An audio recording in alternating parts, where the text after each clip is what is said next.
ஆதி என்னும் பராவரையே அன்பான மனோன்மணியே ஜோதி எனும் பஞ்சகத்தாலே சொற்பெரிய கரிமுகனே தீர்த்து நீக்கம் கந்தவளே திருத்துகின்ற குருநாதர்களே 18 சித்தர்களே பண்பான பரமசிவமே ஓதியே ஜோதிடங்கள் உரைப்பதற்கு நாத விந்து வடிவாக நல்ல துணை ஆவீரே.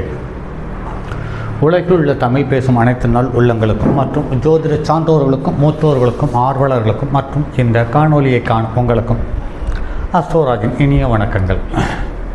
ஜோதிடம், ஆன்மீகம், வாழ்வியல், மருத்துவம் என்ற ஒன்றுக்கும் மேற்பட்ட தலைப்பில் தொடர் காணொலிகளாக கொடுத்து வருகிறோம். அந்த வகையில் ஜோதிடம் சார்ந்த ஒரு பதிவு. நம் முன்னோர்கள் நமக்கு ஒரு ஆகச்சிறந்த கலை நம் அனுபவத்தில் எட்டியவரை இதற்கு நிகரான கலை மற்றொன்று இல்லை என்பது அடியேனின் தாழ்மையான கருத்து. அப்படிப்பட்ட ஜோதிடத்தை மக்களுக்கு அடையாளம் காட்டக்கூடிய தன்மையோடு நவகிரகங்கள் வலுவான அமைப்போடு அமைந்து ஒரு மனிதனை பிறக்க வைக்கிறது அல்லது ஒன்றுக்கு மேற்பட்ட மனிதர்களை பிறக்க வைக்கிறது. அவர்கள் கிரகங்களினுடைய தன்மையை உணர்ந்து, கிரகத்தினுடைய சக்தியை உணர்ந்து, கிரகத்தினுடைய கதிரலைகளினுடைய தாக்கத்தை உணர்ந்து அஜோதிடத்தை கற்று பலன் சொல்லி பரிகாரமும் சொல்லி இன்றும் நிறைய மனிதர்களை வாழ வைத்திருக்கிறார்கள் என்பதில் மாற்று கருத்தில்லை. நிறைய மனிதர்கள் தோல்விகளினுடைய பாதிப்பை குறைத்து உணரக்கூடிய தன்மையோடு இருப்பதற்கு இந்த ஜோதிடர்களை தவிர மற்ற எந்த கலையை கற்றவர்களும் எந்த வித்தையை கற்றவர்களுக்கும் சராசரி மனிதர்களுக்கு உதவ முடியாது என்பது அடியனுடைய தாழ்மையான கருத்து. அப்படிப்பட்ட ஆகச்சிறந்த ஜோதிட ஞானத்தை தரக்கூடிய கிரகங்கள் எது எது என்று பார்ப்போமானால் அது ஒரு ஜாதகத்தில் எவ்வாறு அமைந்தால் அந்த ஞானத்தை அந்த மனிதர் பெறுகிறார் என்பதற்கான நிறைய ஜோதிட தகவல்களை அப்படியே சேகரித்து கொண்டு வரும் பொழுது கடைசியில் ஜோதிடர்களை அறிமுகப்படுத்தும் அல்ல ஜோதிடர்களை உருவாக்கும் தன்மையுள்ள ஜாதகங்கள் எவ்வாறு அமைகிறது என்ற தேடலில் கிடைத்த சில நண்பர்கள், சில பெரியவர்களுடைய ஜாதகம், சில குருமார்களுடைய ஜாதகம். இந்த ஜாதகத்தில் இருக்கக்கூடிய கிரகங்களினுடைய தன்மையையும் அதனுடைய செயல்பாடுகளையும் அடையாளப்படுத்துவதற்காகவே இந்த மூத்தோர்களினுடைய ஜாதகத்தில் நாம் கையில் எடுத்திருக்கிறோமே ஒழிய அவர்களுக்கு பலன் சொல்லவோ அவர்கள் சரியில்லை என்று விமர்சனம் பண்ணவோ இது எதுவுமே நமக்கு அப்பாற்பட்ட ஒரு விஷயம். ஆக இதில் யார் என்னவென்று பார்ப்பதை விட கிரகத்தினுடைய கதிரலைகளினுடைய தாக்கம் எவ்வாறு செயல்படுகிறது என்பது சார்ந்த தகவலை மட்டும் பார்ப்போம். அப்படிப்பட்ட ஒரு ஜோதிடர் என்று பார்க்கும் பொழுது இவர் 11/6/1971 ஆண்டு 7:30 மணிக்கு ஜனனமானவர். இந்த ஜாதகத்தில் நான் அடிக்கடி சொல்லுவதுண்டு, நெருப்பு லக்கணத்தில் பிறந்தவர்கள், காற்று லக்கணத்தில் பிறந்தவர்களும், நெருப்பு ராசி காற்று ராசியில் பிறந்தவர்களும் ஆகச்சிறந்த மனிதர்களாக அடையாளப்படுத்தப்படுகிறார்கள் என்பது எண்ணற்ற தடவை சொல்லியிருக்கிறேன். இதில் எண்ணற்ற ஜாதகத்தை உணர்ந்திருக்கிறோம், பார்த்திருக்கிறோம். அந்த வகையில் இந்த ஜாதகம் நெருப்பு ராசி நெருப்பு லக்கணத்தில், அதாவது மேசம், சிம்மம், தனுசு, இந்த நெருப்பு ராசி நெருப்பு லக்கணத்தில் ஜனனமாயிருக்கிறார். அதே சமயத்தில் இவருடைய ஜாதகத்தில் லக்கணத்தில் சந்திரன், லக்கணம் தனுசு லக்கணம், லக்கணத்தில் சந்திரன், லக்கணத்துக்கு 2ஆம் இடத்தில் செவ்வாய் ராகு வலுவாக அமைந்திருக்கிறது. இந்த செவ்வாய் உச்சம் பெற்று வலுவாக அமைந்திருக்கிறது. ராகுவும் அது செவ்வாயோடு சேர்ந்தும் மேலும் வலுத்தன்மை பெற்றிருக்கிறது. லக்கணத்துக்கு 6வது இடத்தில் சூரியன், புதன், சனி, சுக்கிரன் ஆக 4 கிரகங்கள். அதற்கு அடுத்தது 8ஆம் இடத்தில் கேது, 12ஆம் இடத்தில் குரு. இந்த ஜாதகத்தில் பாருங்கள் நண்பர்களே, ஒரு ஜாதகத்தில் ஜோதிடர் ஆவதற்கான தகுதியை அடையாளம் காட்டக்கூடிய கிரகங்கள் என்று பார்க்கும்போது புதன், கேது, சந்திரன், குரு லக்கணத்துக்கு 2க்குரியவன் அல்லது 2ஆம் இடத்தில் நின்ற கிரகம். இந்த 5 காரணிகளே ஒரு தரமான ஜோதிடர்களை தந்து கொண்டிருக்கிறது என்பது நடைமுறை அனுபவம். அந்த வகையில் பார்க்கும் பொழுது இங்கு லக்கணத்துக்கு 2வது இடத்துக்காரன் என்று பார்க்கும் பொழுது லக்கணத்துக்கு 6ஆம் இடத்தில் இருக்கிறான். அதே சமயத்தில் 7ஆம் இடத்துக்காரனோடு சேர்ந்திருக்கிறான். லக்கணத்துக்கு 6க்குரியவன் 6ஆம் இடத்திலேயே இருக்கிறான் என்பது இங்கு சாலச்சிறந்த ஒரு தகவல். இதில் புதன் சூரியனோடு சேர்ந்து புதாத்தி யோகம், கத்திரி யோகம், மகாலட்சுமி யோகம் அப்படிங்கிற ஒரு யோகத்தில் அமைந்திருக்கிறது. சுக்கிரனும் வலுவாக அமைந்து மாளவிகா யோகத்தில் அமைந்திருக்கிறது. சனியும் 3, 6, 10, 11ஆம் இடங்களில் இயற்கை பாவக்கிரகங்கள் அமர்ந்து மிகப்பெரிய யோகத்தை கொடுத்திருக்கிறது என்பதுதான் மேலும் சிறப்பான தகவல்கள். அதே சமயத்தில் செவ்வாய்க்கு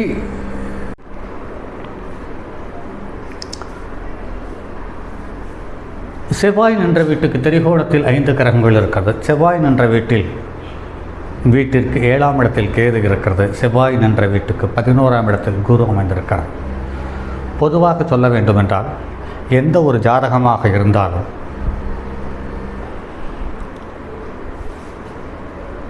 எந்த ஒரு பாவகமாக இருந்தாலும் அந்த பாவகத்திற்கு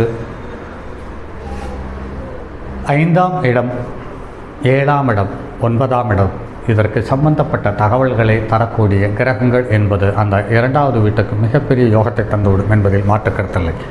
அதே சமயத்தில் இங்கு 2ஆம் இடத்தில் எந்த கிரகத்தினுடைய நட்சத்திரம் இருக்கிறதோ அதே நட்சத்திரங்கள் தான் 6ஆம் இடத்திலும் இருக்கும். அதே நட்சத்திரம்தான் 2ஆம் இடத்துக்கு 9ஆம் இடத்திலேயே இருக்கும். ஆக 2, 6, 10 தொடர்பு பெறும்பொழுது அந்த மனிதன் ஆகச்சிறந்த மனிதனாக அடையாளம் காட்டப்படுகிறார் என்பது மாற்றுக்கருத்தில்லை. அதே சமயத்தில் இவருடைய ஜாதகத்தில் லக்னம் மூல நட்சத்திரம் 3ஆம் பாதத்தில் அமர்ந்து கேதுவனுடைய ஞானத்தை தந்திருக்கிறது. சூரியன் மிருகசீர்ஷ நட்சத்திரம் 1 பாதத்தில் அமர்ந்து 5க்குரிய பூர்வ புண்ணிய ஸ்தானத்தினுடைய வலுவை தந்திருக்கிறது. சந்திரன் உத்திராட நட்சத்திரம் 9க்குரியவனுடைய நட்சத்திரம் பெற்று வலுவாக அமர்ந்திருக்கிறது. ஆக சந்திரன் இங்கு 28.39 பாகை பெற்று அதிக பாகையில் இருக்கிறது என்பது மேலும் சிறப்பான ஒரு தகவல். செவ்வாய் தன்னுடைய 5க்குரியவனுடைய நட்சத்திரத்தை பெற்று வலுவாக இருக்கிறது. செவ்வாயும் தன்னுடைய சொந்த நட்சத்திரத்தை பெற்றிருக்கிறது. சூரியனும் செவ்வாயினுடைய நட்சத்திரத்தை பெற்று செவ்வாய்க்கு திரிகோணத்தில் அமர்ந்து மிக வலுவாக இருக்கிறது. ஆக தந்தையும் ஆகச்சிறந்த மனிதன், இவருக்கு பிறந்த குழந்தையும் ஆகச்சிறந்த மனிதன் என்பதில் மாற்றுக்கருத்துக்கு இல்லை. அதே சமயத்தில் இந்த ஜாதகத்தில் ஒரு சின்ன தகவல், புதன் சந்திரனுக்கு மறைந்திருக்கிறார். ஆனால் இவர் ஒரு ஆகச்சிறந்த ஆன்மீகவாதி, ஆன்மீகத்தோடு கூடிய ஜோதிடர் என்பதில் மாற்றுக்கருத்தில்லை. இதை நடைமுறை அனுபவத்தில் பார்த்து கொண்டிருக்கிறோம். அப்படி இருக்கும் பொழுது சந்திரனும் புதனும் ஒருவருக்கொருவர் மறைந்து இருந்தும் அது எப்படி அந்த யோகத்தை தந்தது என்று பார்க்கும் பொழுது, இந்த புதன் சந்திரனுடைய உச்சம் பெறக்கூடிய நட்சத்திரமான ரோகிணி நட்சத்திரத்தில் அமர்ந்து குருவனுடைய பார்வை பெற்றிருக்கிறது. ஆக இவர் ஒரு ஆகச்சிறந்த மனிதனாக வலம் வந்து கொண்டிருக்கிறார்.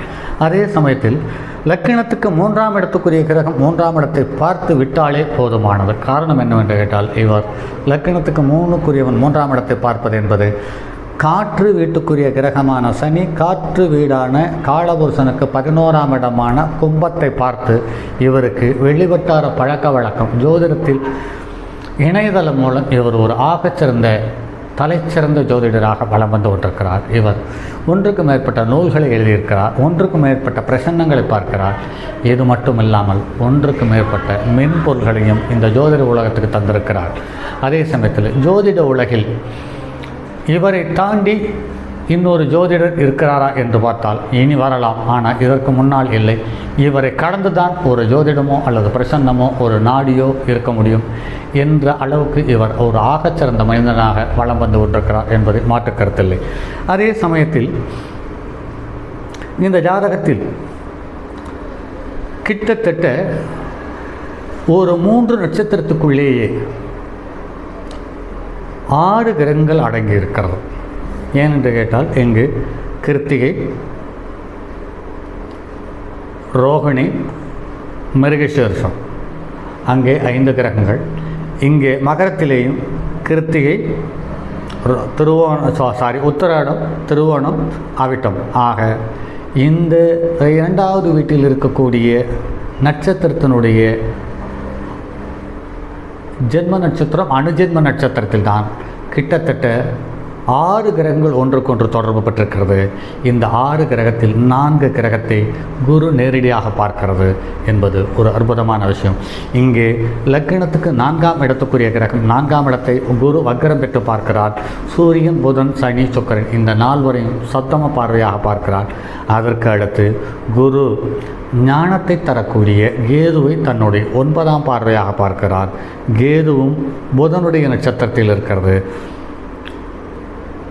புதனும் சந்திரனுடைய நட்சத்திரத்தில் இருக்கிறது. ஆக புதனும் சந்திரனும் இங்கே ஒருவருக்கொருவர் மறைமுகமாக தொடர்பு கொள்ளுகின்றனர் என்பதில் மேலும் ஒரு சிறப்பான தகவல்கள் என்பதில் மாற்று கருத்தில்லை.